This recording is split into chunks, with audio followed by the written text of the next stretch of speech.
Hi friends, எப்போவுமே ready ஆயிடுச்சுங்க. இன்றைக்கி தண்டிக்கீரையும் பாசிப்பருப்பு போட்டு ஒரு கடையில் செய்யலாம் அப்படின்னு சொல்லிட்டு எடுத்து வச்சுட்டு இருந்தேங்க. உண்மையிலே இது செம்ம டேஸ்ட்டாக இருக்குமே தண்டிக்கீரை பாசிப்பருப்பு கடையில். இது சிம்பிளாக இருக்கும். இந்த குழந்தைகளுக்குலாம் சாப்பிட ரொம்ப பிடிக்கும். கீர்த்திமாக்கெலாம் அது ரொம்ப பிடிக்கும். தண்டிக்கீரை நல்லா முழுசாக ஒரு ஃப்ரெஷ்ஷான கீரை ஒன்று எடுத்துக்கோங்க. அது நல்லா கழுவிட்டு சுத்தமாக வச்சுக்கிட்டு பொடிசாக கட் பண்ணி வச்சுக்கோங்க. நான் பாசிப்பருப்பு இங்கிட்ட ஊற வச்சுட்டேன். ஊற வச்சா பாசிப்பருப்பு ஏன்டா கொஞ்சம் தண்டு இருந்தால் கீர்த்திமா சாப்பிட மாட்டான்.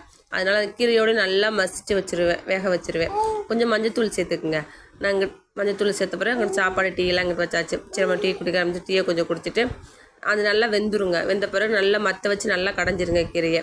ஒரு சட்டி காய வச்சு வெங்காயம் எண்ணெயை ஊற்றி கடுகு பருப்பு உளுத்தம்பருப்பு போட்டுட்டு வடகம் சேர்த்துட்டு பச்சை மிளகா, வெங்காயம், தக்காளி இதெல்லாம் சேர்த்து நல்லா வணக்கிடுங்க. கொஞ்சம் பெருங்காய பொடி போட்டுக்குங்க, வெள்ளைப்பூடு 2 தடி போட்டுக்குங்க. தேய்ச்சி நல்லா அப்புறம் எடுத்துகிட்டு பருப்பு தூக்கி கொட்டிடுங்க. கொஞ்சம் தேவைத்தக்க தண்ணி ஊற்றிட்டு உப்புலாம் போட்டு கருவேப்பிலை இதெல்லாம் போட்டு கழிச்சு விட்ருங்க. அவ்வளோதான். இங்கிட்ட உருளைக்கிழங்கு ஃப்ரை பண்ணிவிட்டேன். பிடிச்சிருந்தா இது ரெண்டுமே கீர்த்திமாக்கு ரொம்ப பிடிக்குமே. பிடிச்சிருந்தா ஷேர் பண்ணி கமெண்ட் பண்ணி சப்ஸ்கிரைப் பண்ணுங்கள். அடுத்த ஒரு வீடியோவில் பார்க்கலாம். பாய்.